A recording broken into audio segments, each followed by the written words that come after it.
Hey everyone, it's that time of year again when we are pulling out our decorations and our wreaths and our garlands and thinking to ourselves, man, I'd like to update something, but where do I even start? And I'm hoping that today's video helps show you that using items that maybe you can get affordably or maybe items that you already have, what you can do to repurpose. So I'm taking this thrifted wreath and I'm removing all of its original pieces, fluffing it up, and here we go. Okay, so we have deconstructed this wreath and look how much bigger and fuller it looks now, which is a great base for where we're gonna go. So my next move here is I'm gonna take my greenery pieces and start working them in to kind of fill out the pipe cleanery feel. The reason I selected these picks is they are such a different pine, but they are similar color, a different textural element. And I've kind of noticed that looks like I think right here is the sparsest part of this wreath. So this is gonna be my base. So I'm gonna take these and work them going up. And before I weave them in, I'm gonna set them very lightly on top. After I've taken my tags off, because again, this is a gift. I've kind of set these very lightly on top because I already know I'm gonna layer a few other picks over and into them. So I'm gonna make sure that where I'm layering, before I start weaving everything in, is the most logical place. The bottom of these, I'm gonna do my feathers. So let me try to gently lean this up so you can see the vision. Do we see where we're going with this? So here's a close-up shot as we under the little pine branches from the wreath form, and we intermix them with that pick as we will with the berries and pretty much everything else that's gonna go on this wreath. And as you noticed, I am spreading apart my little berry pieces so they get the most impact. Okay, so we have gotten our base elements on. So we have some different types of pine, we have our berries, and we have our red feathers. Now you'll notice this has really thinned out here through the middle, and that's because I'm gonna be putting a big bow here. So don't worry about that looking thin. What's more important is this looking super full. Now while sorting out the next step, that giant bow actually was 3 bows, which is fantastic. So I've grabbed one of those just plain Jane red bows, and next I'm gonna grab, I think, a little bit of this cow print before we go in for our big accent. Take that back. We're gonna do this first because this is similar in size. So I'm gonna take my ribbon and I'm just gonna make some big loops. And I'm thinking, I'll go slightly smaller.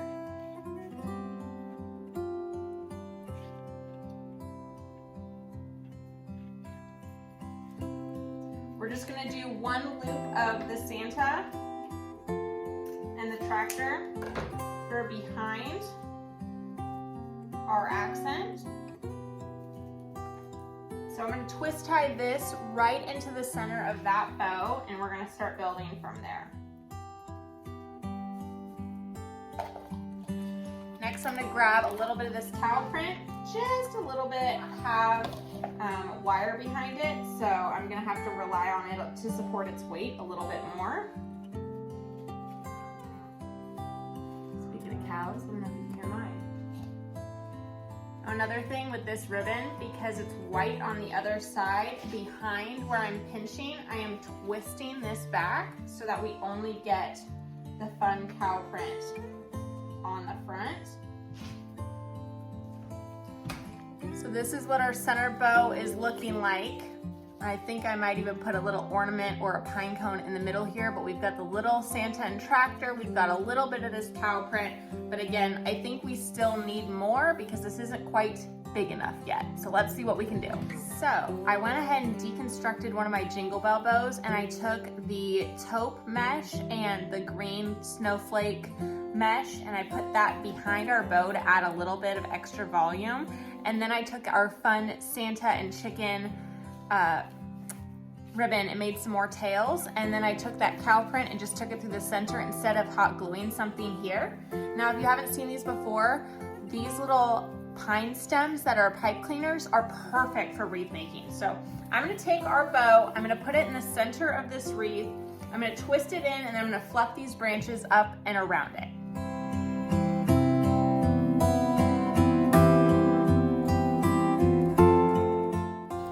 So next up, we're gonna go ahead and add all these little cottony pieces and our pine cones back in kind of wherever they feel at home. And I'm just twisting them in, again, using the little built-in branches from the wreath form to do so. And I ended up using, I think, all of them, and I'm intermixing some of those pine cones with those fancier pine picks as well, just to add a little bit more realism. And this is super simple. I mean, this only took maybe 15 total minutes to finish this wreath, and here is the finished product. And it is just so pretty and so different and not like anything I have seen in the stores this year. Now, next up, one of my greatest hacks for getting ready for decorating for the holiday season was prepping some of my garlands in advance, my basic garlands. So here I am taking a $3.98 garland from Walmart, fluffing it out, and we're gonna just take our burlap and some of our little fairy lights and tuck those in with the branches. And again, we're just twisting over those branches, kind of like twisting a pipe cleaner to anchor that in. And I really thought about adding some of that green ribbon, but I kind of liked how simple it was just like this. So this is where I left it. I untangled my lights, and we're gonna go ahead and stash those away. And I like to use a more basic garland like this to fill in stairways or top of the cabinets or somewhere where that's not a major focal point. But this is a great base garland for a more bulky garland, as I will show you in just a second. But first,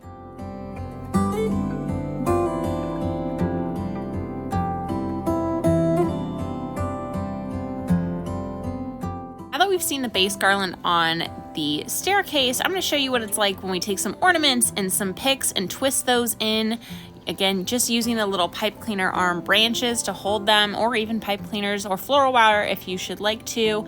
And this just adds a little bit extra to what was a really affordable garland. And look at the finished product. We've got some pops of color, we've got some glitter, and this is completely customizable to whatever decor style you like best. And I absolutely love how this turned out, framing this window in my upstairs space.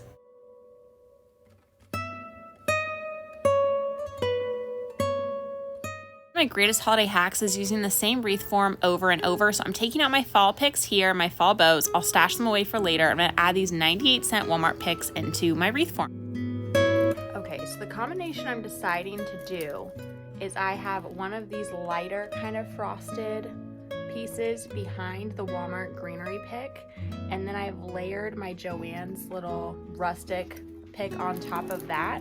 So I'm gonna make that same combination slower so you can watch on this side. So I'm going to separate the little tines. I already have this one separated, and I'm just going to lay it right on top, kind of like so. Pull out a few pieces forward so you can see it. But I don't want this to be the focal point. I want the green to still be the focal point. I'm going to go ahead and just twist these together to give it something to hold on to. And then I'm going to take this, and this is kind of where the magic happens. So I'm going to separate all my pieces. Tuck the star in right next to the pine cone. So it might look a little busy, but I think that it's kind of an interesting combo. And then, so this is my center point coming down through here.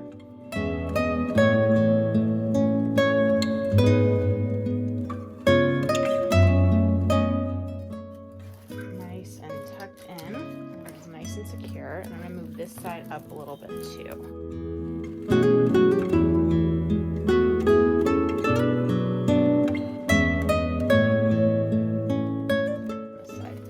So we have this huge gap in the middle, but I'm liking the shape that these are taking. Again, I kind of like this more rustic feel rather than being really overdone. So now we're gonna make a big bow. Okay, so I have my variety of ribbons. I have been dreaming about this velvet with this little gold fleck. I love my Santa on his tractor, and of course, gotta have some cow print. So what I'm gonna do here is I get these little pine pipe cleaners, and I'm going to form my bow loops to cross the middle of this. So I will just twist this, and then this is what I will use to anchor to the wreath. So I'm gonna try to speed this up. If you don't know how to do one of these loop over bows, I recommend looking up Olivia with Olivia's Romantic Homes bow tutorials. That's where I learned how to do my bows, and this works out so well, and so often I can actually reuse my ribbon in other years if I want to take apart my bows. So this is a really great hack, and I decided to attach my bow to the top of my wreath instead of that base. I had something else planned. And here's the wreath where it ended up, and I decided to hang this wool angel I got my mom many years ago for Christmas over my nativity scene from the base of this wreath. I love how rustic this ended up looking, and it just fills me with so much joy. So I'm really excited with how this turned out. Okay, so while we're waiting for our hot glue gun to warm up, heat up, one of the biggest trends I'm seeing this year on Pinterest is kind of a return to vintage Christmas, and I'm seeing lots of people using dried citrus rings as garland pieces. So I'm going to show you how to do one. Now you can dry them in a dehydrator or your oven, or if you're like me and you've received these randomly as a gift one time but wouldn't garnish your drink with them, we're going to use the pre-dried version, and these are actually blood oranges, so that's very cool. We're going to use a little touch of some red kind of see-through ribbon and twine. So here we go. Okay, so to start out, I went ahead and laid out as many oranges of similar sizes as I could, and I just tied some simple shoestring bows with this really pretty simple ribbon.